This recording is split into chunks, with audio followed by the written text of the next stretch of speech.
We're going to go ahead and go to some opening remarks, and I'm going to go ahead and introduce our workshop MC, Kyle Pogue, Environmental Program Manager from CalRecycle and their Waste Tire Management Program. Kyle, take it away. Yeah, thank you, Tommy.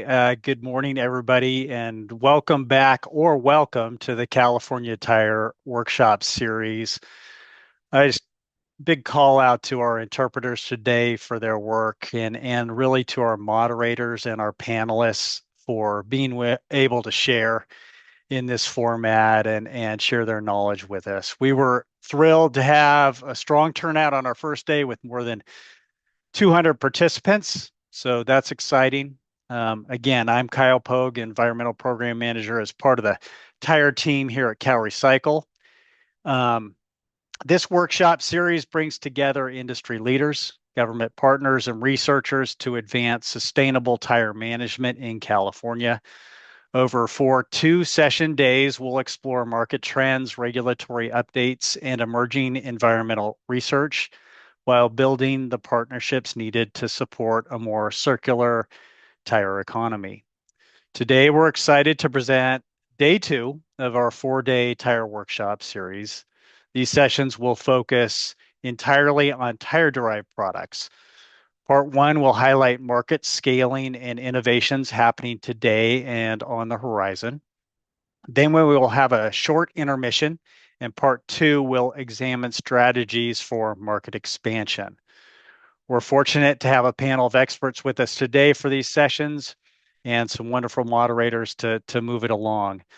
To get us started, I'll now hand things over to Joaquin Wright, who will be moderating part 1. Take it away, Joaquin. Good morning. Thank you, Kyle. This morning's session is Tire-derived products, scaling markets and innovation today and tomorrow. My name is Joaquin Wright. I've been working with tire-derived products, doing material property research and outreach all over California and the nation for over 25 years. I'm pleased to introduce to you today 4 established leaders in the California tire-derived product marketplace. But before I do that, I wanted to preface and show you a couple slides um, to introduce, pardon me, I wanted to show you a couple slides that may help put these businesses into perspective as they relate to the recycled tire material marketplace.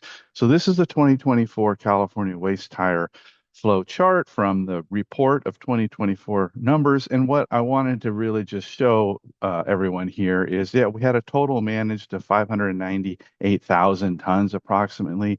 But in the recycling category, crumb ground rubber was approximately 16% of the total, and that's a lot of material. And the crumb rubber is the feedstock for tire-derived products. So I really just wanted to share the importance of this market and, how these leaders we're going to hear from really are pushing the recycled portion of tire material. And so in the recycling category, for 2024, we had about 35% of the total managed, and about half of that, give or take, is crumb and ground rubber. So this is really an important category in the discussion of recycling material from waste tires.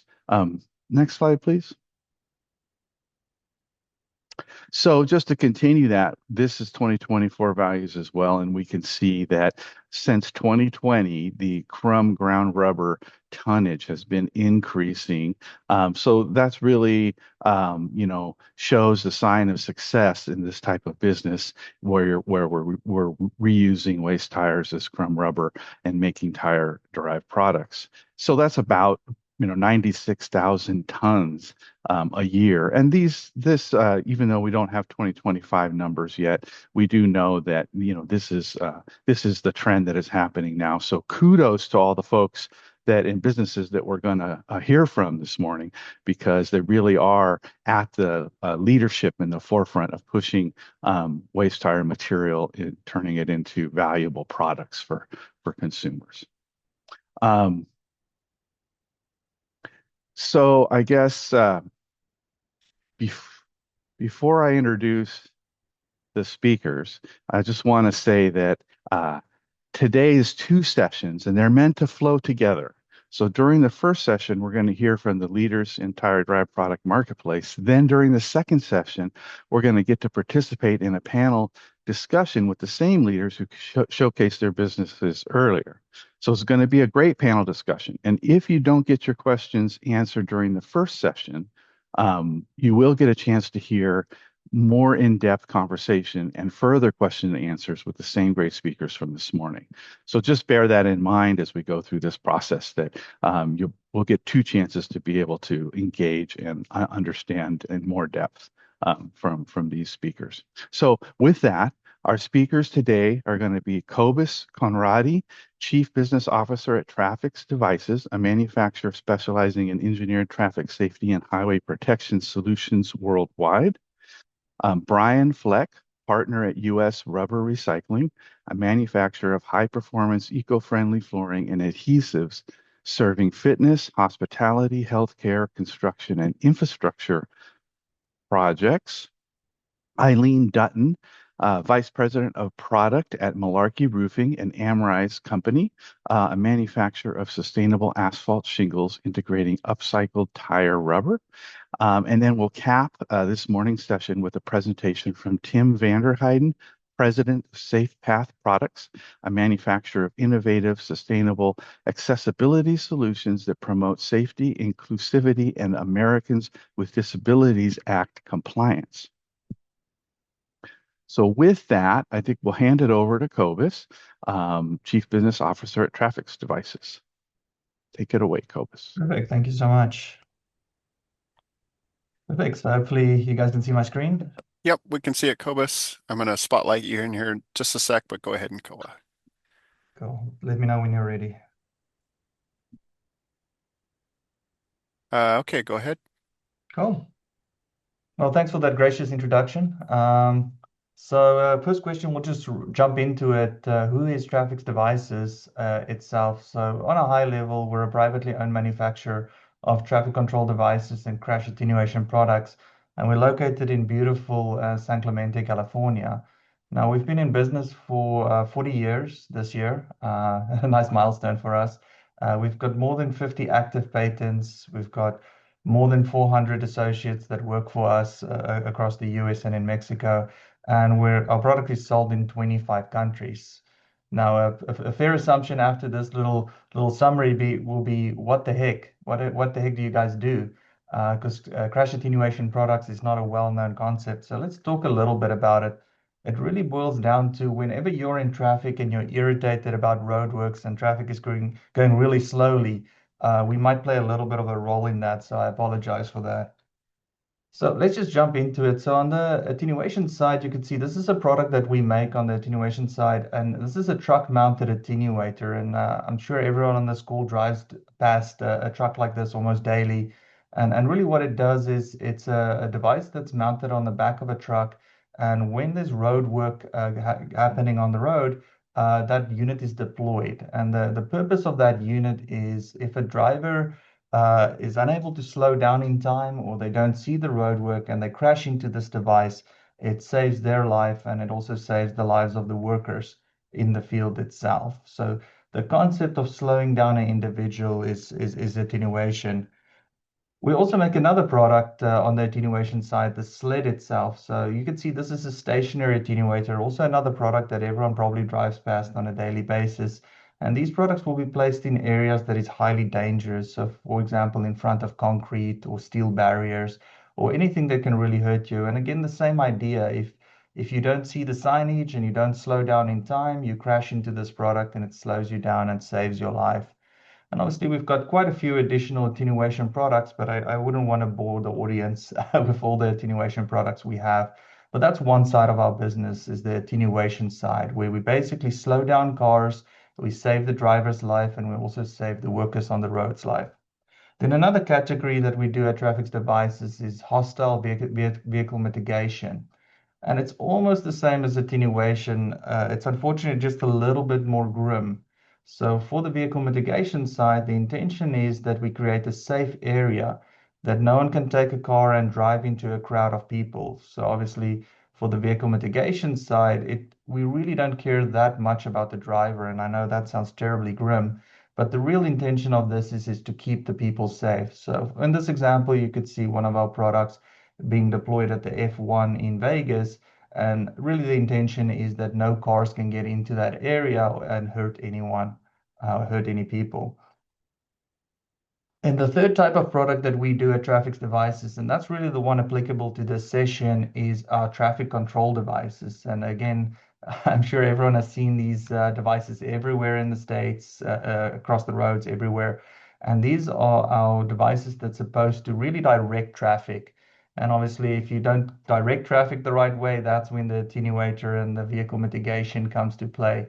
But the traffic control devices themselves are really plastic products with sheeting on them, and then they've got some type of a ballast or some type of a base to keep them up. Also, these products being plastic products, they're all really commodity products, so they're very, very cost sensitive. And if your costing is a little bit high, you're completely out of the market. Now, starting on the left-hand side of the screen, you can see there's some upright tubes there, and all three of those tubes will have rubber bases. So these bases are made, it's really a tire-derived product from crumb rubber that is compressed. Then a little bit to the right, you could see there's a drum, a traffic drum, and that has a tire ring on it. So that is literally just the sidewall of a truck tire that's cut out and then added to the drum as well. So another avenue of recycle. And then to the right of that, you can see the Enviro cone, one of our products as well. So that's also a crumb rubber base. And really what makes it unique is most cones that you see on the road are PVC cones. And PVC cones, their basis is really made from injection molded plastic. In this case, what we're doing is we're using crumb rubber and attaching it to the cone itself. And that makes a big, big difference. It's very strong, very robust, very heat and cold resistant. And then to the right hand side of the screen, you can also see, and again, you guys would see this everywhere next to the roads, vertical panels. So again, a crumb rubber base with some type of signage on it. In this example, it indicates a school, but it can really indicate anything. So the next question might be, where do we make these crumb rubber products themselves? So we have a facility located in California, Atlanta, and I added a satellite image just so you guys can see the scale of the facility. It is a fairly large facility itself, and the sole purpose of this whole facility and every single person that works at the facility is to produce as much crumb rubber products as possible. Now, the base on the screen is there's the 12-pound hex base, and that just shows an example of the products we produce. And something interesting to notice, even though this base is made from crumb rubber, you can see due to the high level of compression, it really becomes a one solid product and it works really, really well. Now, if we look at how do we manufacture this product, and I saw there's quite a few people on the call itself with PhDs in the, in the field itself, so I'm definitely not an expert, but from my side, it's a fairly simplistic product to make. The gist of it is we basically grab California-based tires. We have a processor grind these tires up into crumb rubber or mesh, various different sizes. We then take that mesh and we add it to a big press.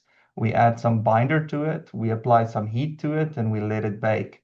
And once it's baked long enough in this hydraulic press, we get a base out of it. Now, obviously, it's very easy to say it's simplistic. The control of the temperature and the binder and the chemistry of the binder and the chemistry of the crumb and the process of removing the fibers from the crumb and the steel from the crumb is very, very complicated. But the gist of it is these four easy steps. And then the net result is you have a very robust product that lasts out in the market. And the best part is it's made from recycled products itself. So just as an example as well, the press that you can see there in the third image, that's a 750-ton press. So it is quite a bit of pressure that you need to apply to these bases to get them in good condition. Now, like I mentioned before, this side of the industry, the channelizing side of our business, it's a commodity-based product. So there's really three factors that govern the success or the failure for us. And I don't think anyone on this call will be surprised that it's going to be labor costs, the cost of the crumb and the binder, and then the overhead, which is really going to be your your electricity, your gas, your insurance, your rent, and so on. And really, those three, if you get any one of the three wrong, your product will not be successful in the marketplace just because pricing, at least for our business or our industry, is so tight. Now, I will be honest, we've been making this product, as you guys can see, for 40 years. And about 5 or 6 years ago, we were making a loss at our rubber facility. Um, and the reason we were making a loss is we didn't govern or control these three factors really, really well. And since then, we've right-sided it, but it took quite a bit of work to achieve that. Now, even though we made a loss back in the day, 5, 6 years ago on the crumb rubber side of the equation, we did see the value of recycling. So we kept funding the facility and we kept trying and we kept evolving because we believe in the program of recycling rubber in California and not having that rubber end up in a landfill. So it took us quite a while. So I would love to say that we're the experts and everything was smooth sailing, but it did take us some time to correct for it. So the corrective side we've done on the labor cost side is we released a strategic mandate about 4 years ago to say we don't want to get rid of any of our employees at our Coast Rubber facility, but we need to produce more. We want to make it easy to produce the product. We want to pay our employees more, and we don't want to get rid of any employees. So the only path to really achieve that was increasing the volume, the amount of product that we process, and making it easier for our operators to process the product itself. So invested some money in new equipment. We invested some money on better molds, better automation, and that has made a world's difference. On the crust and crumb binder side, I have to again thank the TIP program and everyone from CalRecycle. It's always a pleasure to deal with them. I don't think I've encountered one nasty person at CalRecycle or TIP. Everyone is very friendly, very willing to help. And obviously, the program itself helps tremendously with that side of the equation because we are competing with China and we are competing with different states to make crumb at an effective price point. So that's helped tremendously. But internally, we've also created partnership with several crumb rubber suppliers to make sure that we never run out of crumb because we do use a fair amount of crumb rubber on an annual basis. And then the final one on the overhead side, we looked into the overhead side as well, and we optimized the way we heat our molds. In the past, we used to use steam, massive boilers, a very expensive permitting cost, very expensive to do, and we moved over to an oil heating system instead that allows us to control temperatures in a much more controlled manner. So very, very easy. 4 steps to make the product itself. Three little things that you need to control, but we did manage to get it wrong for several years, and we're now on the right path for that. So it's been a fun journey for us for sure.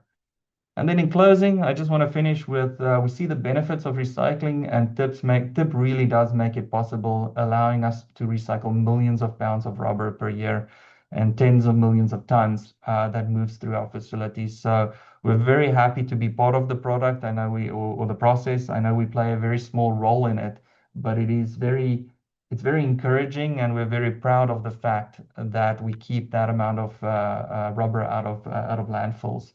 So thank you so much. And Joaquin, you want to come back on and transition to our next presenter? Yes. Can you hear me? Yes, looks like your video is not on, so I'm gonna ask you to start video. Oh, thank you. That was great. Thank you, Cobus, for your great presentation. Boy, that brought a lot of questions from me. I really appreciate hearing all that great information. And I would like to remind attendees that they can submit their questions via the Q&A widget. And I really look forward to the panel discussion that we'll have. I guess my question here is to do we have Brian on board? We do not have Brian in the room yet, so why don't we go ahead and go to Eileen, and then Eileen, I'll work on bringing your PowerPoint on. So if you wouldn't mind coming on camera, and then Joaquin, you Okay. can reintroduce. Awesome. So now we'll hand it over to Eileen Dutton, Vice President of Product at Malarkey Roofing and Amrise Company. And thank you, Eileen, and take it away. Okay. Good morning, everyone. Uh, Welcome. I am happy to present. I've presented at CalRecycle forums before, but it has been a little while. Um, we'll just wait for my presentation to come up. Yep, I'm pulling it up right now. Give me just 1 second here. Okay. Malarkey is a manufacturer of mainly shingle products, asphalt shingles, and we also manufacture roll goods and such as well. So as you can see from uh, this video or this photo, this is one of the houses that our shingles are on. Um, these shingles contain crumb rubber. Um, uh, this is installed in Montana. You can see it's kind of on a cliff. So the heavy winds that the houses see, that the shingles see, the cold winters, all basically material or the shingles see extreme hail in Montana as well, up to 4-inch hail. That's softball size, if you can imagine something like that. You know, California, you might see little balls, 1/4 inch or something, but this is some very severe weather. And the shingles have been formulated to stand up, maybe not to 4-inch hail because that will basically go through plywood, but 2.5-inch hail, the shingles will typically withstand that. And the rubber also helps with the um, wind uplift. So next slide, please. Uh, Malarkey's headquartered in Portland, Oregon. We also have a plant in Southgate, California, which is where we became involved with CalRecycle. We've Malarkey was West Coast centric for 55 years, and then we started moving into the Midwest. Being West Coast centric, pretty much you got to be green. We were in, like I said, started in Oregon, went to California. Uh, the Malarkey family itself, Malarkey came the name came from the family. So they used to have a saying that if your last name is Malarkey, you've got to make a good product in order for people to take you seriously.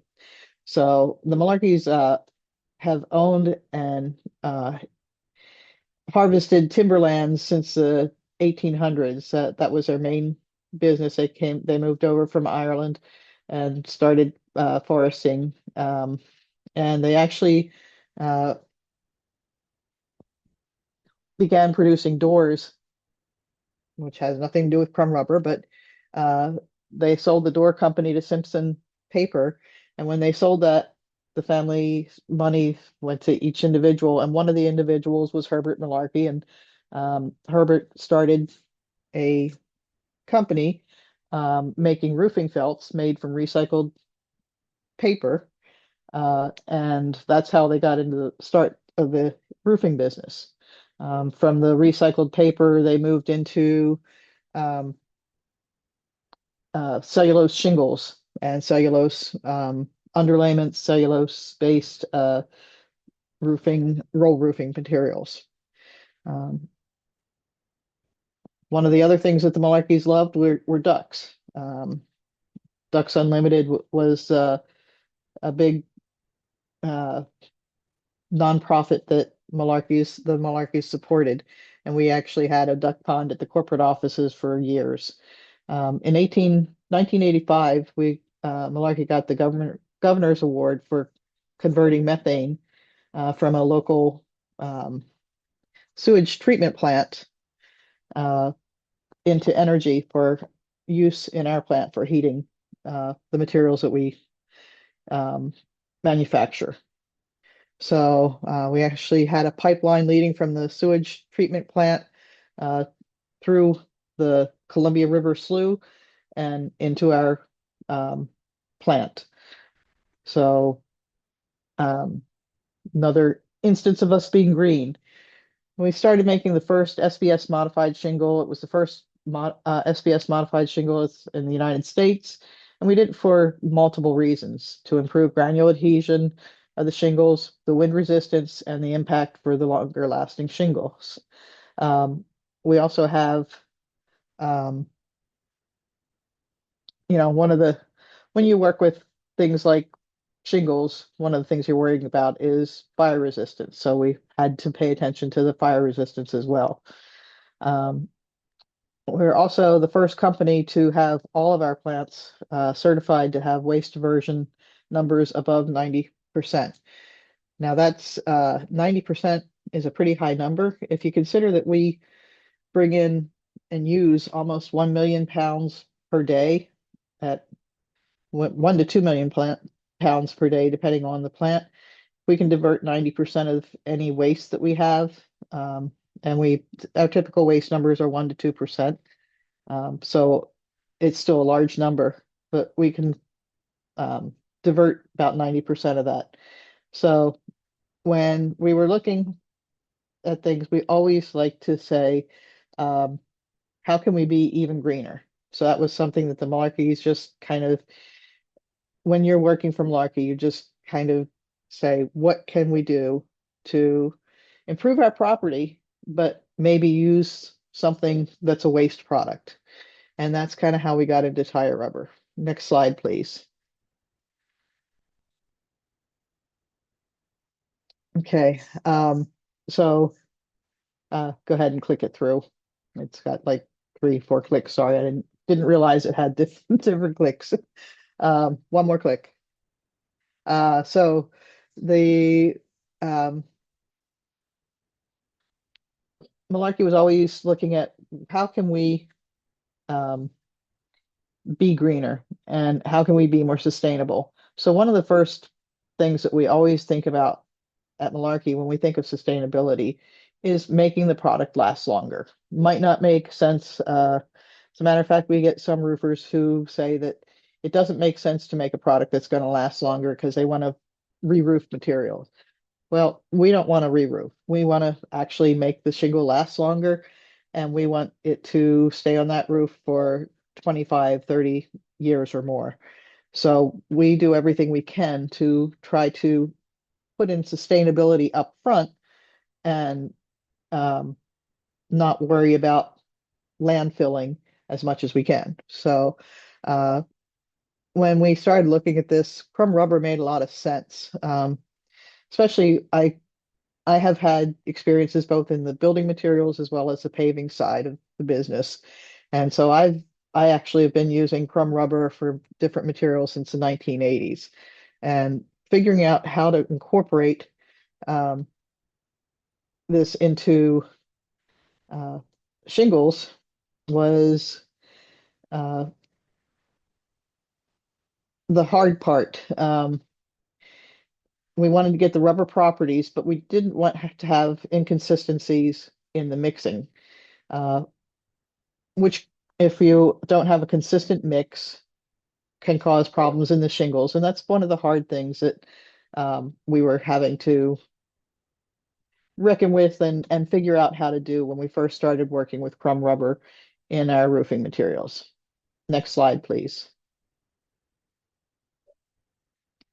Okay, so in 2016, we introduced recycled content in our shingles. Vista shingle was the first mid-level polymer modified shingle to have recycled content. And we had some challenges and opportunities when we were working with the crumb rubber as well as some other recycled materials. And we had to prove that the recycled content contributed to a high quality, sustainable product. So we did lab and accelerated aging, but we knew that more was needed.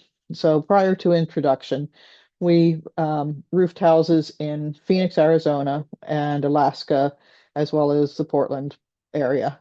And we had 4 years of aging in the field. in addition to the accelerated aging. And when we started looking at the materials, they still looked new. After 4 years, the homeowners were very pleased with their roofs. We had one, it was interesting because one of the roofs we did in Phoenix was a retired, I believe he was a BF Goodrich tire person, and he just loved having recycled tires on his roof. So,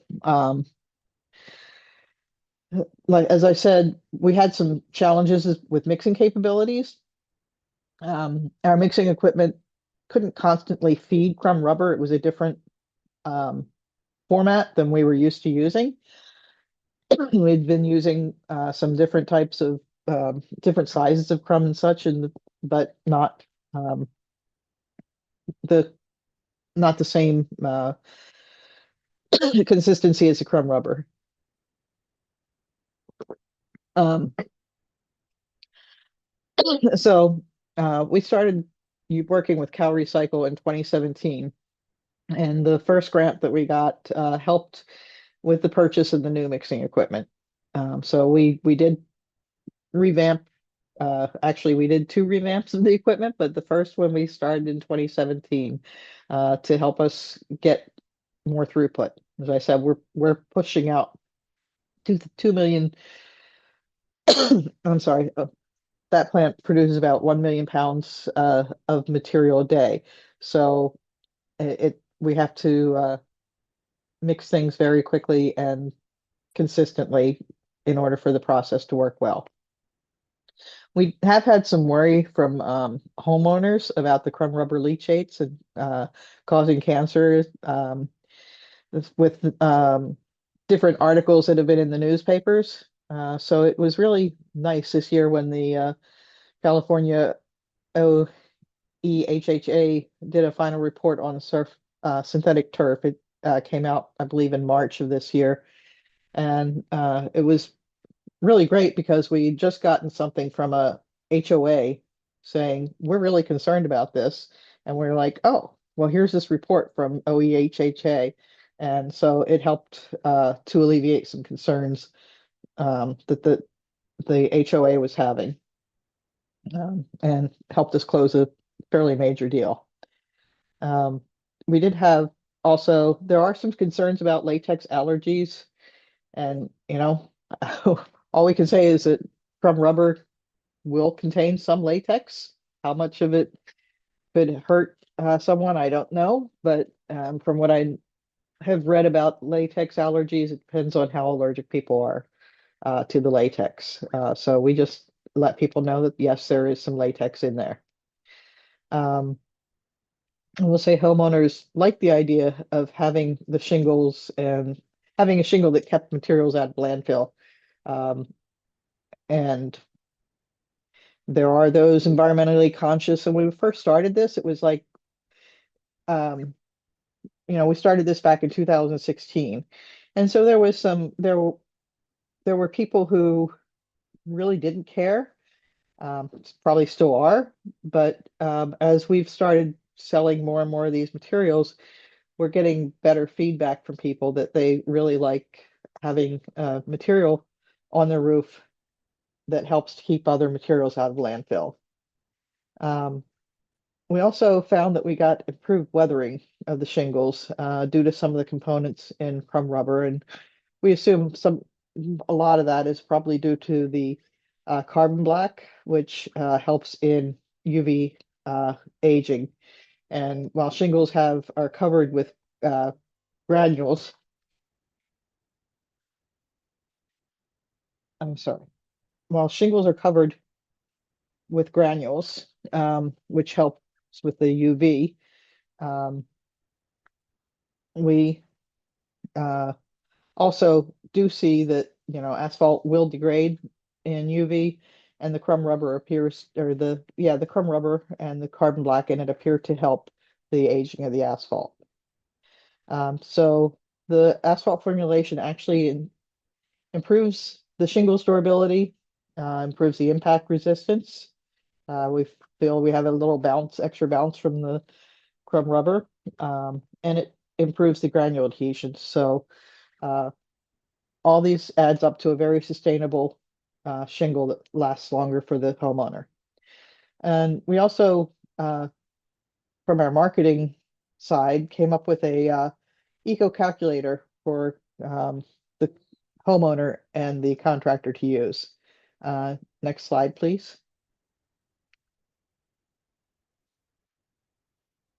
Okay, this is our eco calculator, and this home and its outbuildings actually used 165, we call them upcycled rubber tires, so the equivalent of 165 crumb rubber or tires were in this building, as well as 106,000 plastic bags. And we also use photocatalytic granules, which gives you an additional 66 planted trees for this size house. It's a fairly major house. I'd say this is larger than most normal homes only use like four rubber tires and a couple thousand plastic bags and two trees. But this is actually a very extensive house.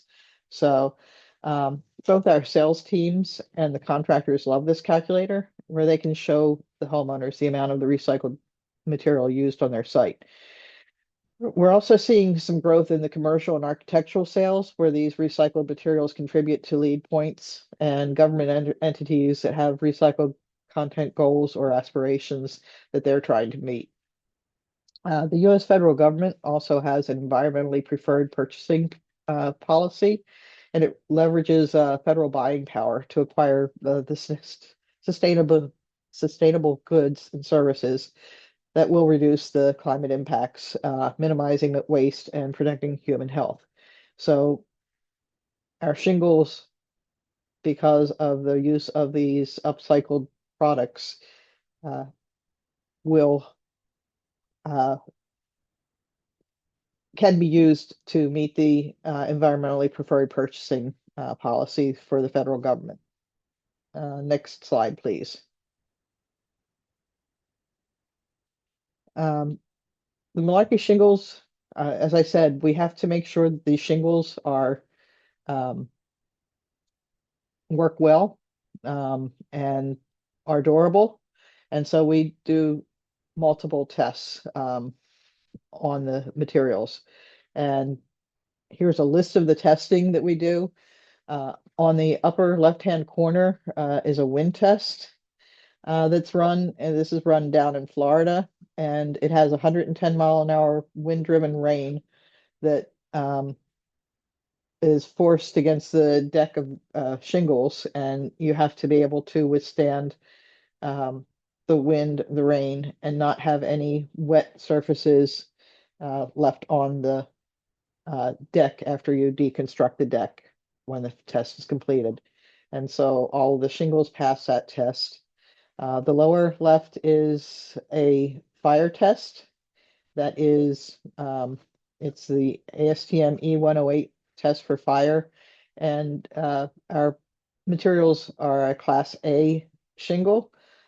So they have to last, basically they put a large burning brand.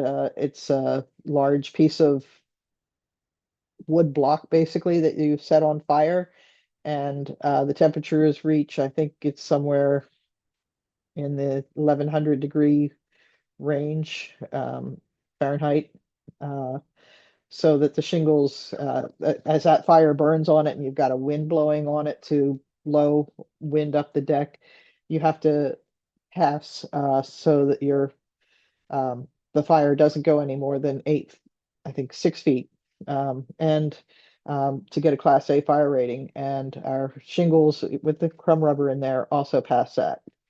On the upper right-hand corner, there's some tubes with balls bouncing or coming out of them, ball bearings. These are a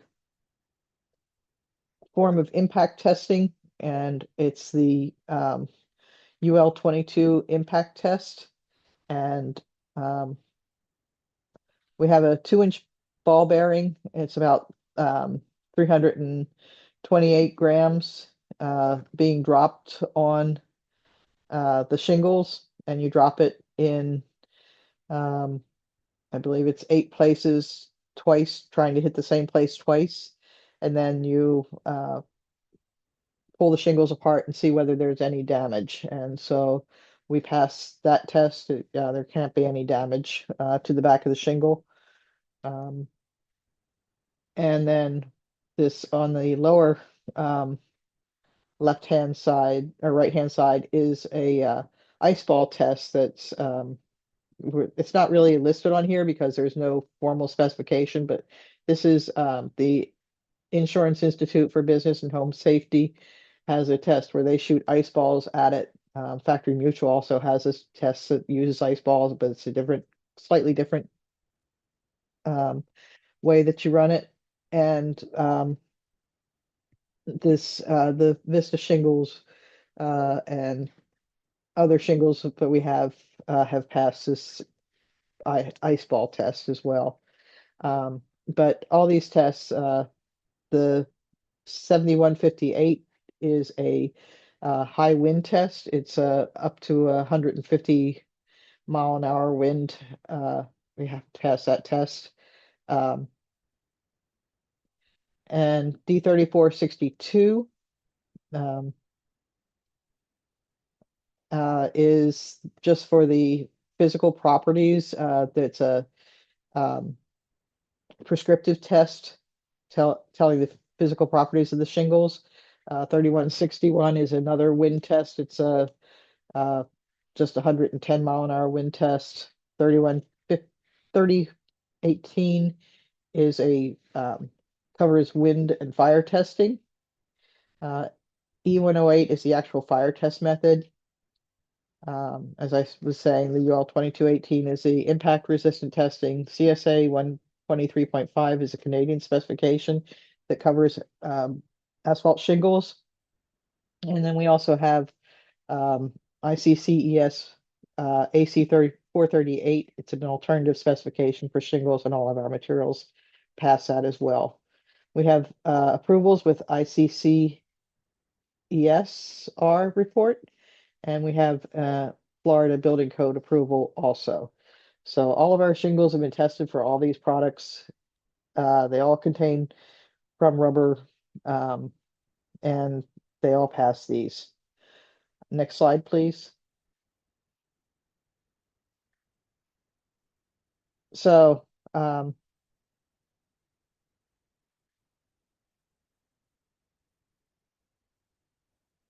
sorry. So when we started making shingles with tire rubber, it all started with the Vista back in 2016. As I said, our first grant with CalRecycle was in 2017. Since that time, we've added Highlander. It's our most economical shingles. These meet the same specs pretty much as the Vista, but the impact rating is lower. It's a lighter weight shingle. It's a very good seller in California. It lasts for quite a while, but we feel it's a 20 to 25-year shingle. And then we have the Highlander Cool, which is an entry-level reflective shingle that we started producing. And Vista Cool is also a solar reflective shingle. We just came out with those two products this past year. The Legacy is our highest performing shingle. It's a nice heavyweight shingle. It was actually our first laminate shingle that Malarkey ever started producing, and we changed it to crumb rubber back in 2018. We started making our 10 and 12-inch Easy Ridge with which are hip and ridge shingles. They cap the roofs, and they are also made with crumb rubber. We also have Right Start UDL. It's a modified underlayment. It's used mainly under tile and clay tile and um, other types of roofing that aren't really uh, waterproof themselves because the UDL is will not allow water to get through to the decking. The Paragon Chroma Cap is a modified cap sheet. We have had that product since probably the 1960s. And we started producing that with, well, actually, that was the modified cap was started in the 1980s. But we started producing that with crumb rubber back in 20, I believe, 2017. And then the OmniSeal cap, also we started producing that with crumb rubber back in 2017. So, all this is basically we went to a lot of these because we were trying to reduce the amount of material going to landfill, and we were working with CalRecycle. So as we worked with CalRecycle, we tried to do more and more um, materials. And you can see we've got this CalRecycle logo, and this shows up on our website. And we show 108,333 tires recycled for the 12th cycle of the TIP grant. And we've been participating since I believe the 7th grant. So we've recycled quite a few tires, and I think the main you know main thing is we don't just do this in California. We do this at all of our other plants. So we actually keep a calculator on our website. Um, if you ever go to our malarkeyroofing.com and look up sustainability, and you go to about the middle of the sustainability page, you'll see that we've upcycled 9.3 million tires into our shingles since we started doing this.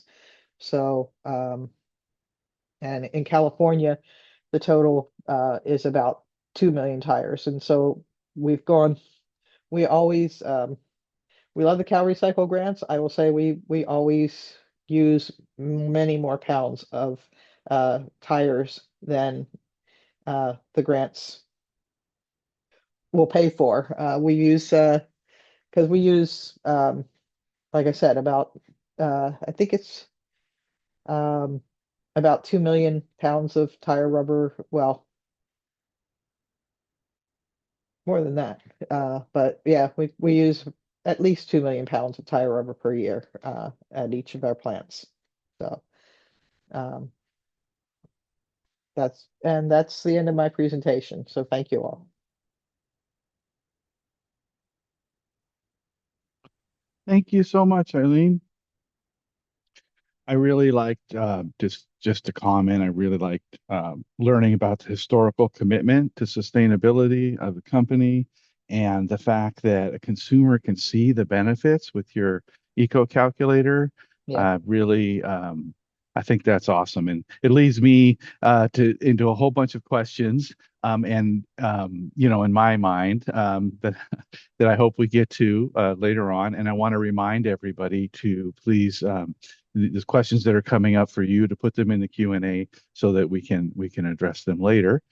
Thank you again, Eileen. Really appreciate it. Okay. Thank I you. believe now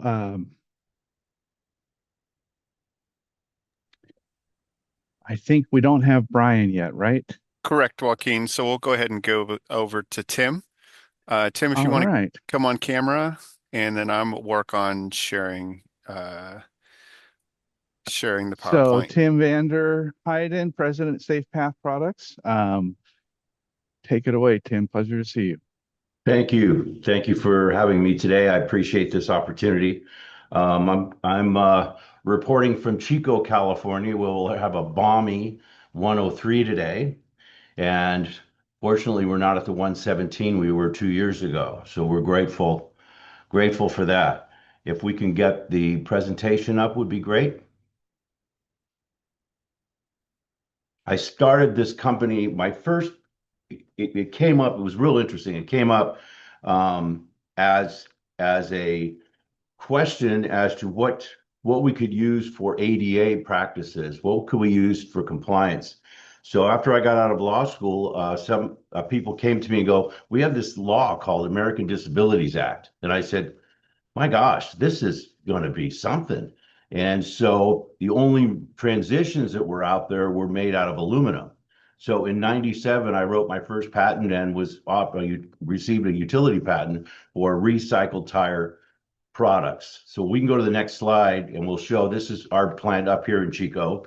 And we are the largest transition manufacturer. We have, and I say transition, that is ramps, landings, ADA compliance stuff. So it's really kind of a whole bunch of SKUs. We probably have hundreds of SKUs actually, which is kind of the downside of this business. But because when you're doing compliance on retrofit typically, or even new construction, the heights and the measurements and all of that are never consistent. They're always different. So it really requires us to get into a much higher level manufacturing process. Now we make trapezoids, for the lack of a better phrase.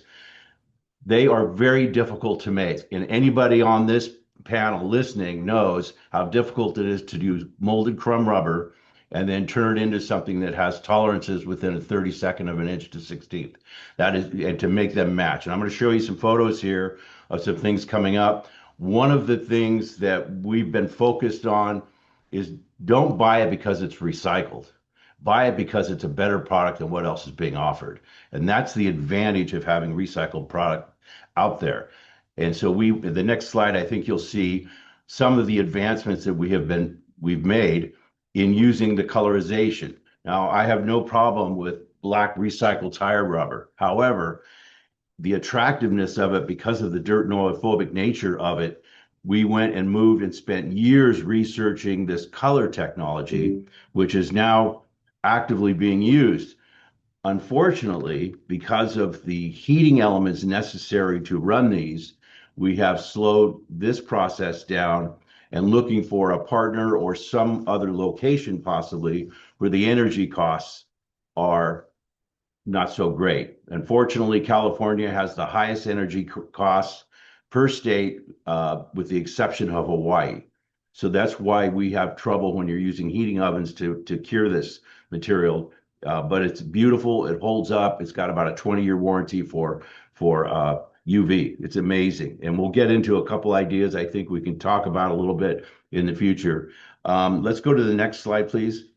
And so what I decided to do was present this by way of not agencies, but kind of market channels. So we do government facilities. So we do courtrooms. We'll do government loading docks. We'll do the government facilities for entrances.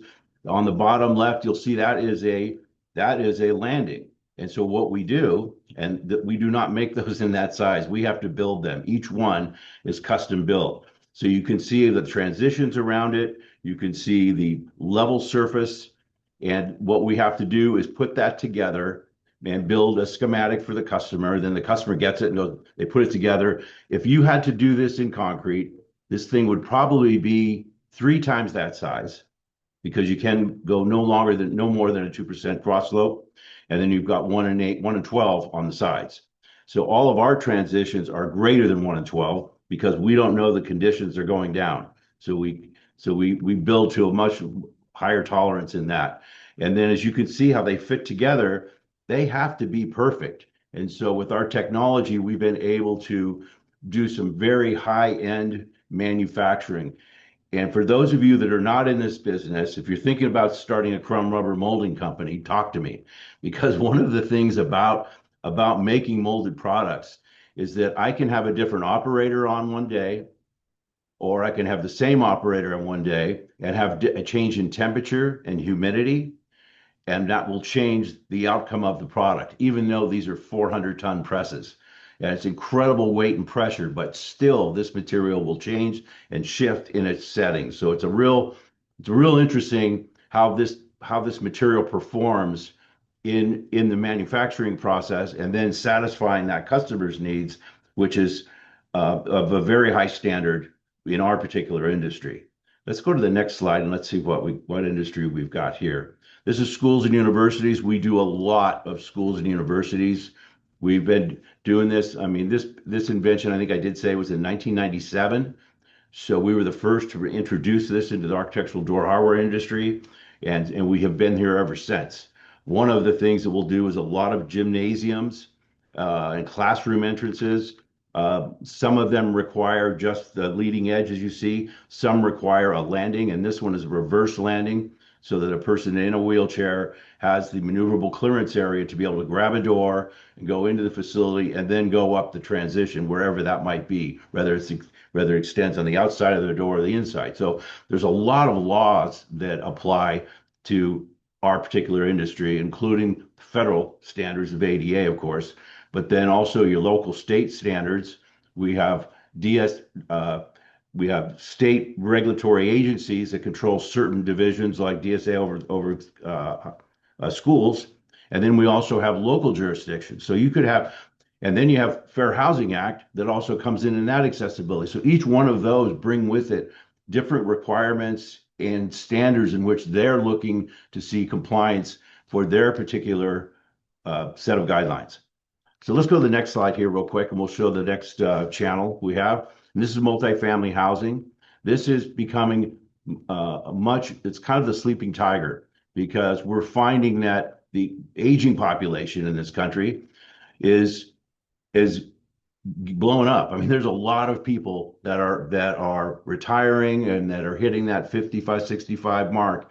And with that comes mobility issues at times. So with that, multifamily housing owners and facilities are building and constructing according to the certain codes, depending on which state you're in, would have a certain code to require some kind of transition. And it's also required at hotels and other things, as you may know. So we're seeing more and more in this industry, which is exciting. And we're inventing new products all the time to satisfy these code requirements. So let's go to the next slide, please. And then here's some militaries on the left. That was a military base for a bowling alley. And as you can see, the basketball courts, we do a lot of those because the alternative is to have an edge on that basketball court that you can hurt yourself. We've had even professionals just recently trip on a basketball court. And so we do a lot of NBA. We've done probably I would say most of the NBA's teams. We do a lot of colleges, NCAA as well. And then these are just some little drawings that go with each product we sell. And that goes into a catalog and it goes into online. So people can actually select the height, the length, the thickness, if you will, and be able to locate the slope and the design. And then we can go ahead and build custom products for them, because this is what we need to do before we move forward with any product that you're seeing on this screen. So let's go ahead and let's see what else. What's the next slide say? Okay, and then here's sports facilities. And now we do a lot of that as well. There's some photos that are not here I should have included, which are gymnasiums and workout gyms and dojos. Those are standard customers of ours on a weekly basis. So because they have the workout gym, they drop the kettlebells, they drop their weights, and they land on a rubber, and then they have a transition around all of that equipment to access that as well. So that's something else that we're seeing. We're also seeing the field turf area. This is a synthetic turf. Most of it is. And we have about 16 companies we work with we have other products other than one that's showing on that screen, but that's that top one on the left. And so we have different products for that have drainage grooves and other things. But as you can see, this material has to be down to a 32nd of an inch in butting up to each one. Plus the lengths have to be the right length. And then also the heights have to be the same. So all of that has to come out of the presses at a certain standard and condition in which to build these types of projects. Let's go to the next one. Let's see what we got here. So one of the things to allow us to get to this this stage of fine-tuning recycled rubber tire products. Molded products are not perfect. They're not injection molded products. There's a compression molded product. And when that gets compression molding, never comes out the same every time, depending on how, like I said, the temperature, the weight, the binder usage, the water, all of that enters into it. So we have advanced into a hydro CNC cutting system, which allows us now to get those kinds of tight tolerances that you saw in those earlier photographs. So I'm really excited for our guys. I'm excited for our company. I should take a moment and thank CalRecycle for the tip program, which we are actively been using for years and years and years. We have when we do our products, the individuals we sell to, the reporting can be quite burdensome, but nevertheless, it's worth it. And it helps, because I'm going to get into the reasons why some of those things are very necessary for this state. Let's go to the next slide. And we'll discuss California a little bit. Roughly 57 million waste tires. We are the leaders in this country of waste tires. And so what we have to do is do a better job. And we must do a better job because a lot of our tires are exported. Now we need to, and I say there needs to be a group of inventive folks to get together and come up with other greater uses of recycled tire rubber using some of the technology we've developed and then maybe somebody else's, and then put together a more high volume production operation for products for the DOT and for municipalities as well. Let's go to the next slide. Life isn't really easy in the molding manufacturing arena. We've got energy costs. They're the highest in the nation. Workers' compensation, PAGA law litigation. If you don't know what that is, look it up. There's over 6,000 cases recently filed. There's OSHA, corporate insurance, city and building fire departments that are making it difficult for some jurisdictions to expand.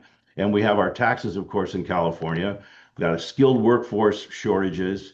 We've got a rising labor costs, facility costs as well. But one of the things that we can help mitigate all of that is with automation and advancing this technology from where it was, the antiquated technology, of advancing it to automation by way of demolding and also putting molds in. Now there's very few automated systems using crumb rubber that I can locate or find. I'm told there's one, and we're investigating that as we speak.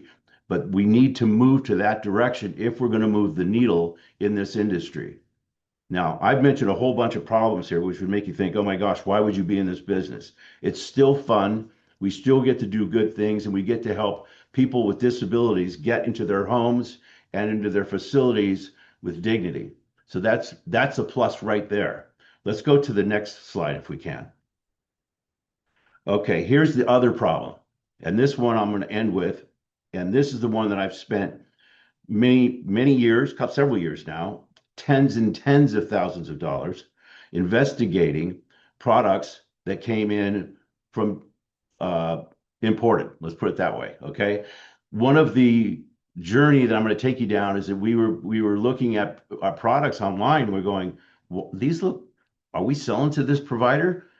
But no, but they look just like ours. So we bought them all, brought them into the office, laid them out, and we noticed a pungent smell. And then we were in there for a little bit, and all of a sudden everyone was getting a headache. I go, what is going on? It turns out these products were not made by us. These are made by imports, people in other countries, and selling them as recycled tires. And that's something we need to guard against as a state. The reason is that these products are highly toxic. And we'll go to the next slide. And this is just a bit of the results that I was able to get from our labs. And as you can notice, the benzos, the percentages of there's carcinogens all through it. My fear is, and I've been saying this for some time, is that people will perceive recycled tire rubber as toxic. It is not. But if we've got products that are mimicking our other products in the marketplace, and this isn't just limited to ramps, this is curb stops. I'm sure traffics. I'm sure a lot of people have experienced imported products. In fact, it was even mentioned earlier. Cobus said that our challenge is with China and India and other imported uh, products that come from those countries, and they really beat us up on price. It's like it's a 30 to 40% reduction. So the consumer who doesn't know will simply purchase those particular products because they're cheaper, but they don't realize that they're toxic because they look a lot like. So one of the ways that we can all together do better with our specifications in our architectural marketplace and everywhere else will be do an EDP, and so we will have a environmental product declaration, and each one of those each company would have those, and I'm working with a company right now to get a rate for anybody that wants to join, so that it's a certified product from California. These chemicals that you see on this list, you cannot find them in the North Americas. It is not in any manufacturing plant anywhere, and it has nothing to do with recycled tires.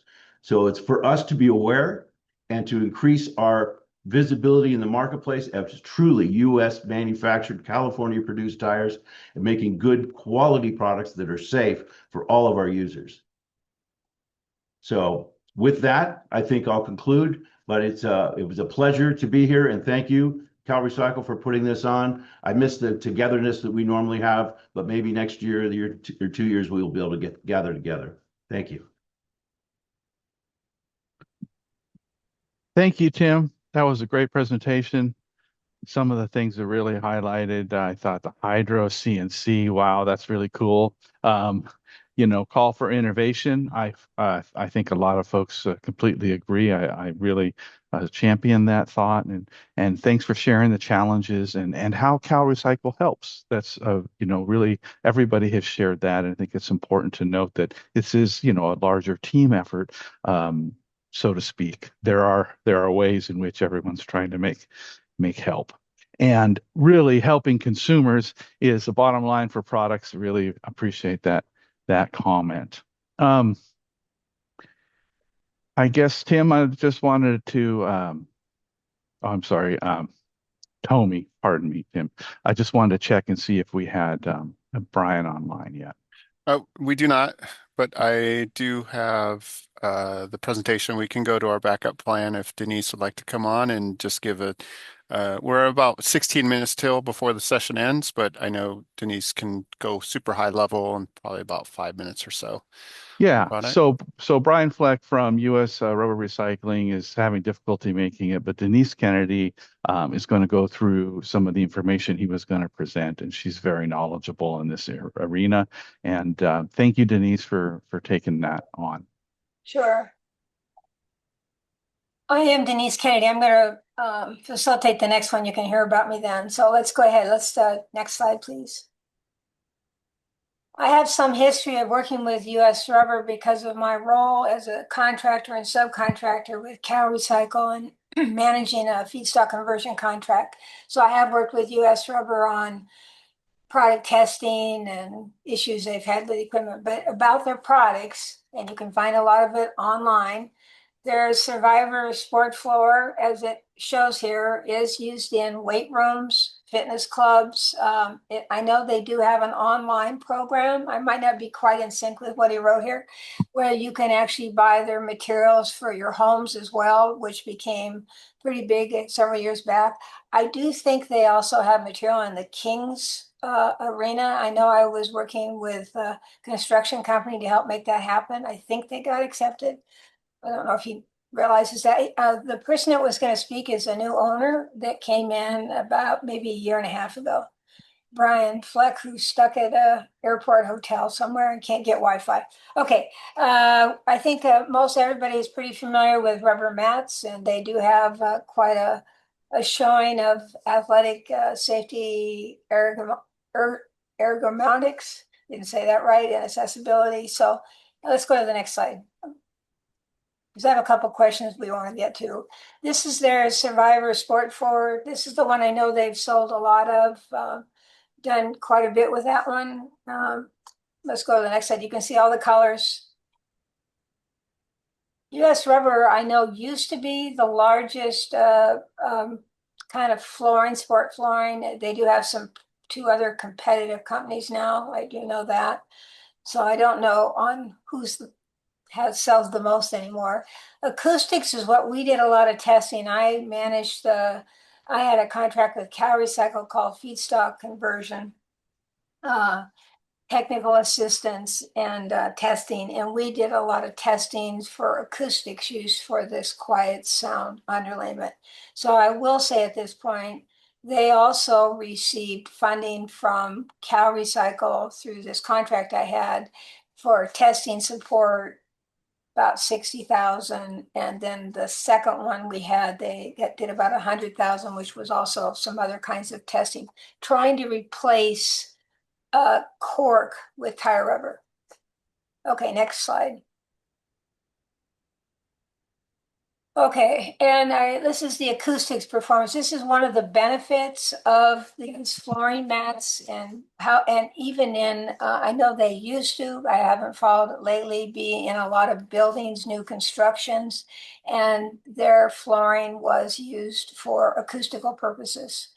And they are showing you the benefit of quiet sound using 12 millimeter rubber. And these are the other components in it. Okay, next slide. And let's see, the challenge, we actually have over 300 million tires now. Diversion rates are improving. That's always kind of an issue that we're always looking for more uses. We'll get into that later. And strategy for breakthroughs. One thing that we do know, it's very important to have the right equipment to be able to produce the right product. It's not always the feedstock. It is also the equipment that the manufacturer owns. And so that's always been an issue with flooring companies, to have the right equipment at their level to be able to accept the tire rubber. Okay, next slide. They have transitioned. I did talk to them about this, fortunately, the other day. They were using a lot of buffings. On their East Coast, he has another company also and basically on the East Coast, they're right next to a buffing company. But we are having more and more issues with getting buffings for all the molders that like to use buffings, which has its own benefits.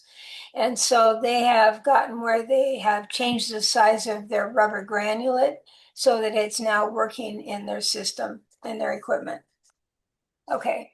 And they've reduced their transport footprint by doing this, reliability, and they have a fairly large operation and a very active tip user, all Tire Incentive Program grant recipient from CalRecycle in California. Okay, next slide. I think we're almost there. Collaboration, we bypass the trap of product commoditization by listening to and collaborating with project owners, engineered tailored flooring systems to suit the unique. I can't read the last few words over there because your pictures are here. I got to move it to their needs. They really do a lot of flooring, and I honestly do not remember, and nor have I looked up, but I know that they, as a tip grantee, are on the high end and do also use all of their what they can get, which is $650,000 every couple of years through these tire incentive programs. That will be discussed on the 25th when they get into funding mechanisms and grants. Okay, we've done a lot of testing. Lots and lots of testing. They've diverted 7.5 million pounds have been diverted of discarded tires from landfills. I think it's higher than that, actually. Bounce back program, sustainability. 66% of the factory workforce consists of ex-felons, providing second chances and producing an incredibly dedicated, high-quality team. I think Tim has a program like that he also uses. I don't know if it's the same name, but Tim Vanderheiden that just spoke.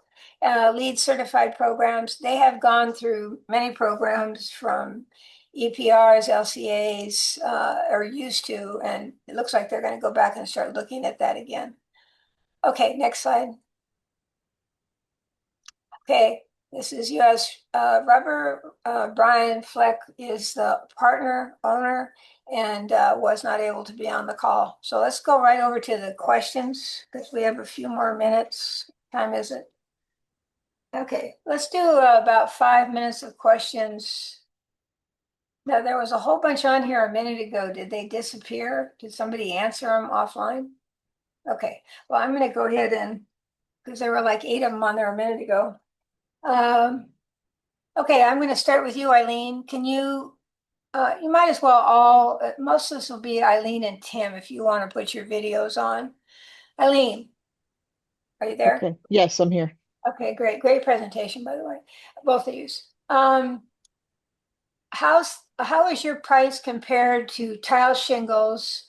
Could a home building owner install solar panels on top of these shingles? Okay. Okay. Tile shingles are typically more expensive than asphalt shingles, and that's true for all of our products as well. We have to be price competitive with other asphalt shingles. So yeah, they're they are all cheaper than any tile shingles I've seen. I mean, prices have gone up lately, but we're still well below. Um, and can you install solar on top? Yes, solar is definitely able to be installed on top of the shingles. We typically use some sort of an attachment for the solar panel so they don't sit right on the shingles, but they um, typically need at least a few inches between the shingle and the solar panel to get the airflow. And there are some fire issues if you don't have the right spacing also. So, um, but yeah, typical solar panel can be easily installed on the roof. Thank you. Okay. Tim, I do have another one for you, Eileen, in a minute. Tim, how many tires on average are in your products? How many tires have been recycled through the years with your products? We have that in our reports to CalRecycle.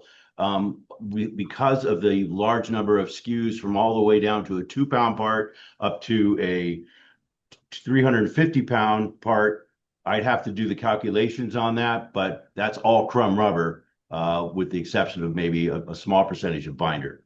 So all of that would be added to. So it's millions of pounds, but it's just a matter of the exact number I don't have right now. Okay. Someone asked me, I don't have the answer for that, but we will get the answer for that, is how does this product perform in soundproofing at a music recording studio compared to standard soundproofing? I do not know the answer to that, so we will get that for you. If you send me an email or send us, we'll let you know that. Because I don't know how you get back to an anonymous person. Okay, let's see, we did that one. I actually wrote a couple of them down. I know that we had some environmental questions about microplastics, and those have disappeared. I'm not sure. I think those are Yeah, probably going to get answered offline, or did you answer? I answered it. Basically, we did actually run some testing, and we didn't find any microplastics, and that was because um, we've been asked for it multiple times, so we finally ended up running some testing. Um, did you also answer the question? Somebody asked about the Vista Cool shingle. Let me at least ask it because somebody else might want to know too. What characteristics make it solar reflective, the Vista Cool shingle? Well, the cool shingles are all solar reflective due to the use of the granules. We use a more expensive granule. It is a um,